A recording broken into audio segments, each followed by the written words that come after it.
Oke, salam kawan-kawan, juga terima kasih banyak karena sentiasa bersama dengan channel saya ini. Saudara kawan di luar sana sentiasa sehat seperti biasa. Saya hari ini pencerahan saya berkenaan dengan isu yang mana kita tengok 2 minggu asyik orang kritik Datuk Seri Anwar Ibrahim, melaga-lagakan dengan Tun, melaga-lagakan dengan Kuli, melaga-lagakan dengan Datuk Seri Najib. Di dalam mana-mana akhbar, di dalam media sosial, semua ada.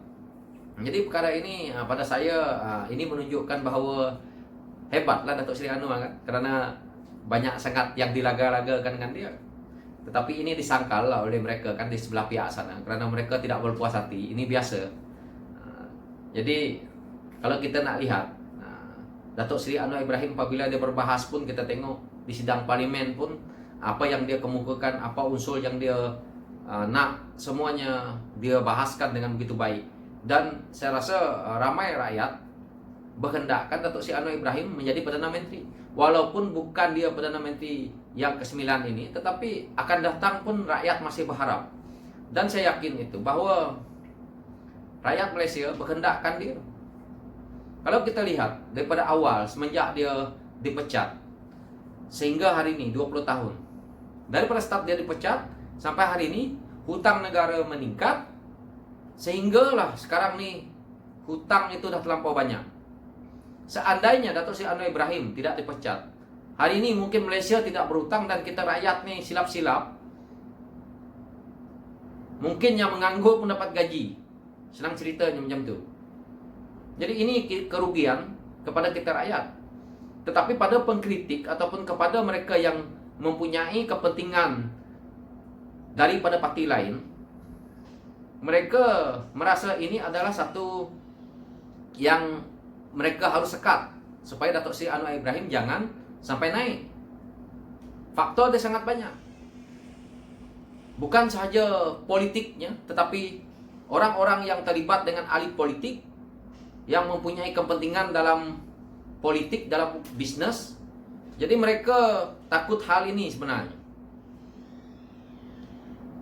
Jadi mereka mainkanlah isu yang berbagai-bagai berkenaan dengan Datuk Seri Anwar Ibrahim, seperti mana yang kita tengok. Kadang-kadang cyber trooper yang diupah, seperti mana yang kita tahu kan. Jadi ini yang mereka cuba lakukan supaya jangan sampai Datuk Seri Anwar Ibrahim menjadi Perdana Menteri. Tetapi kalau kita rakyat melihat ini, kita tidak mendukung, dan MP-MP yang ada pun tidak mendukung, macam mana Datuk Seri Anwar Ibrahim menjadi Ketua Pembangkang? Kerana kepercayaan daripada mereka, dan mungkin sekarang ini untuk blok pembangkang memang dia yang layak. Jadi dia dicalonkan untuk Perdana Menteri daripada komponen PIHES jika PIHES menang, ataupun jika ambil alih kerajaan. Ini adalah daripada PIHES. Tetapi yang duk melompat, terpekik, terlolong, yang duk seperti orang gila di media sosial mengkritik dia, itu kenapa? Daripada pihak kamu, kalau ada, kamu buat video seperti saya, unsurkan nama yang kamu rasa dia boleh pergi. Kalau kata seperti mana yang kita lihat video-video yang daripada media lain mengatakan Datuk Seri Najib yang mereka rasa layak untuk jadi Perdana Menteri lagi, seperti mana yang kita tengok di video-video orang. Dan begitu juga dengan Kuli ataupun Presiden UMNO sendiri. Jadi silakan. Kenapa nak marah dengan orang-orang PIHES, orang-orang PKR ataupun orang DAP? Ini isu politik. Kenapa dimasukkan kepada isu kaum? Masukkan isu agama. Ini politik Malaysia bertujuan untuk membangunkan negara. Bukan nak memainkan isu kaum, bukan nak memainkan isu agama. Jadi kalau kita lihat hari ini, parti politik yang ada di sebelah sana, mereka mainkan isu kaum, mainkan isu agama. Tetapi yang terakhir nanti, mereka pergunakan lagi nama Bumi Putra. Kalau nak gunakan nama Bumi Putra, peruntukan yang ada, yang mana yang kita dengar, peruntukan Bumi Putra sekian-sekian gini, peruntukan untuk Cina sekian gini, peruntukan untuk India sekian gini, peruntukan untuk orang asli pun ada. Tapi saya nak tanya satu soalan, Bumi Putra itu yang macam mana? Adakah Bumi Putra Melayu? Adakah Bumi Putra Sabah dan Sarawak? Di mana peruntukan untuk orang-orang Dayak? Di mana peruntukan untuk orang dusun ke, orang Kadazan ke, orang Iban ke? Di mana peruntukan ini? Jangan menggunakan nama Bumi Putra kalau hanya untuk kepentingan satu kaum. Ini yang hakikatnya sekarang nih. Menjualkan nama Bumi Putra tetapi tidak sampai kepada orang Bumi Putra yang lain. Ini hakikat yang kita perlu terima. Saya harap orang Sabah dan Sarawak dengar video saya ini dan paham apa yang saya katakan ini. Jadi ini sudah menipu rakyat bertahun-tahun, berpuluh-puluh tahun. Sehingga kan pendalaman Sabah dan Sarawak masih miskin. Ini yang kalau kita lihat Datuk Seri Anwar Ibrahim, kalau dia membuat ucapan dia membahaskan sesuatu ataupun dia buat ceramah kan, dia tidak pernah lupa akan Sabah dan Sarawak jika dia berjaya mentadbir negara. Ini yang orang sebagai rakyat di Malaysia ini lihat. Tapi yang ada hari ini parti untuk satu kaum, untuk satu bangsa. Bagaimana kaum lain? Bukan kaum lain minta lebih. Cukup kalau bagi 10% ke 15% ke, dah cukup. Saya tidak bahaskan isu Sabah dan Sarawak berkenaan dengan isu yang mana MA63.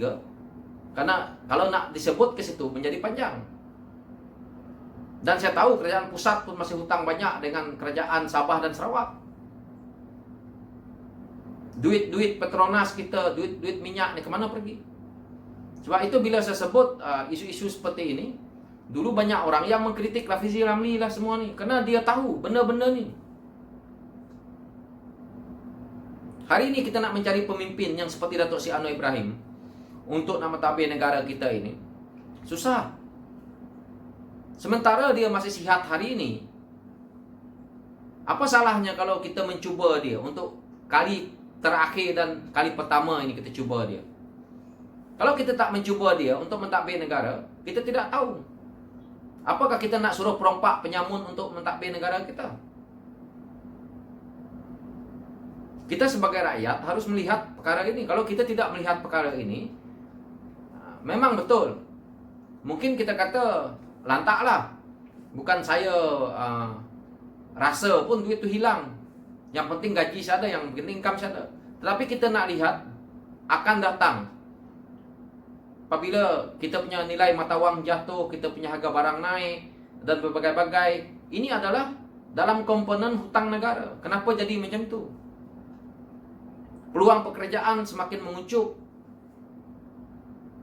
Ekonomi kita dengan keadaan pandemik yang ada hari ini seperti mana yang kita semua tahu, kita tengok. Sampai hari ini pun kerajaan yang ada hari ini, kita tak tahu pun pelabur mana yang boleh masuk ke Malaysia. Apa bentuk pelaburan yang mereka dah buat yang dah berjaya pun tak ada. Yang kita tahu hari-hari keluarkan duit, peruntukan baru, buat lagi cawangan kabinet lah, apalah semua ada kita dengar. Jadi ini isu yang kita rakyat harus nilai.